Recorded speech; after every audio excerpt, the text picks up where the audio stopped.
Hello, I'm Berni Xiong. Life Spark with Berni Xiong LLC at www.bernixiong.com.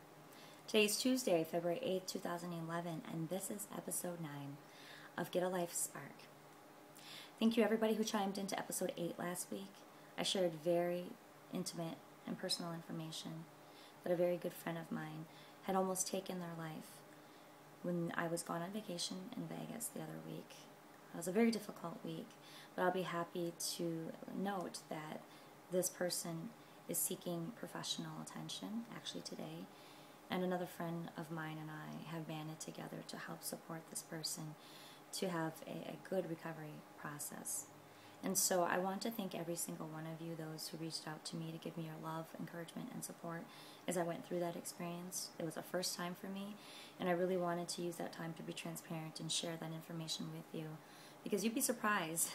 You know, we talk about depression, we talk about mental health issues like it's something wrong or evil or bad, and it becomes difficult for people to talk about because there's a stigma attached to those labels. And I felt a little uncomfortable at first wanting to share that information with all of you, but then I realized, you know what? Somebody's got to provide a platform somewhere to be able to help not only those suffering from a mental health disorder, but for those who are supporting those who are suffering from a mental health disorder, so that we have outlets to channel these energies that we have, the positive, the negative, the frustrations, you know, the triumphs, a place where we can all come together and really help support each other to get through these difficult times. Because I'll tell you right now, I haven't done the research to find the stats, but I can tell you there are probably millions of people out there suffering from some form of mental health disorder that's causing them to really question whether they should be alive or not, and then think about those in their lives who are supporting them. That's a lot of people. And so if the video made you or even myself a little uncomfortable, good. I challenge us all to continue to improve and develop ourselves by putting ourselves out there, throwing out the question, seeking to find some kind of answer, insight, feedback, or anything to help us through whatever challenging thing we face. Because it's through gaining clarity that really helps us to grow as a professional and as a person, because we're human first. And if anything, it's my goal to continue to do and be the best I can be with this life I have here on this earth, to touch the people around me positively. And so, again, thank you all for your love, encouragement, and support last week. I really, really needed it. So anyway, this week, I really wanted to use this time to talk about second-guessing ourselves. It just seems such a relevant and timely topic right now to talk about. You know, we talk about those who are looking to either get a job because they've been out of work for a while, those who maybe want to get promoted and move into, you know, senior management level, perhaps those who want to do a career change, those who want to get out of a relationship, those who want to get into a relationship, those who want to lose weight and to look better, healthier, thinner, leaner, maybe those who want to bulk up a little bit and add more muscle mass. Whatever your situation is, a lot of the reasons why we don't reach the success that we want is because we're limiting ourselves. We become our own barriers. And then why does that happen? Why do you think that happens? Why do you think that we become our own worst critics and that we become our barriers to success? Well, I'll give you my answer. I'll give you my opinion on that. It's because we second guess ourselves. I'm thinking about a specific situation I had a couple years back. I was still in my corporate sales job. An amazing manager went with me out to Dallas on a sales call. Actually, it was Houston on a sales call, calling on my client.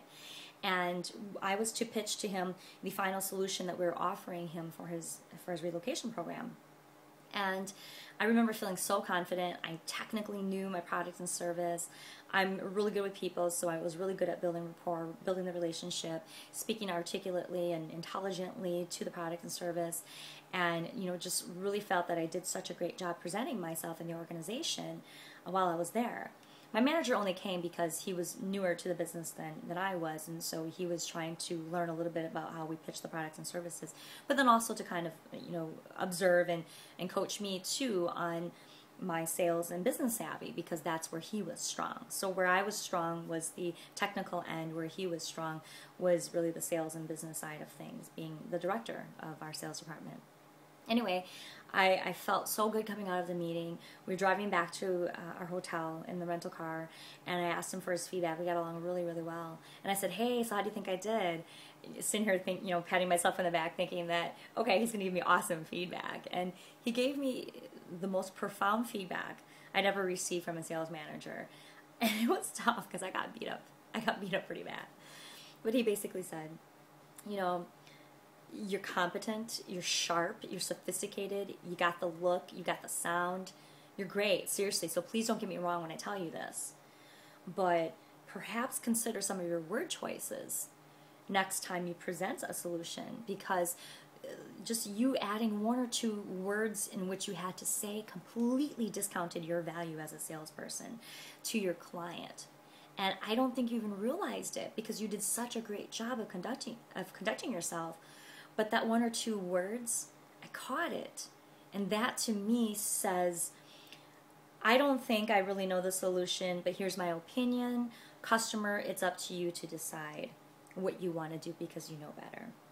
And so I asked him, I said, what did I say? Let's recap this. I want to get better. And he said something along the lines of, customer, I know we had a conversation about some of the things that you needed. This is the solution I came up with. This is my opinion. This is what I believe is best for you.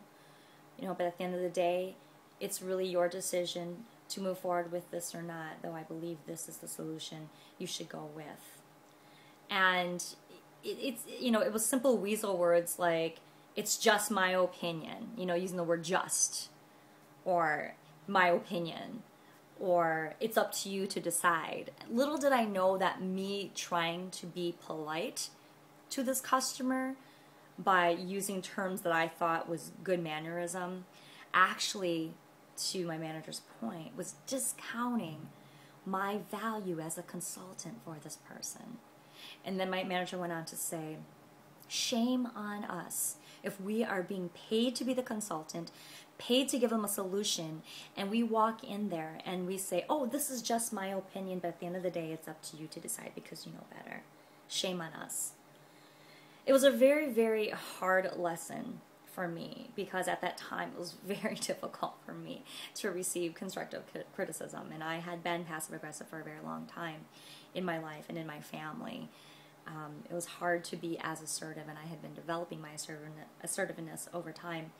But at that point, I was still, kind of transitioning between just being this nice, friendly, smart, technical salesperson and really going out there with confidence and saying, I may be wrong, but here's the solution.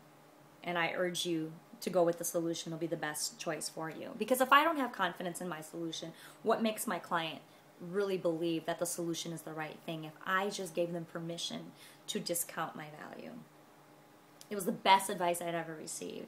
And ever since then, I've been using that feedback that I received from my manager in life.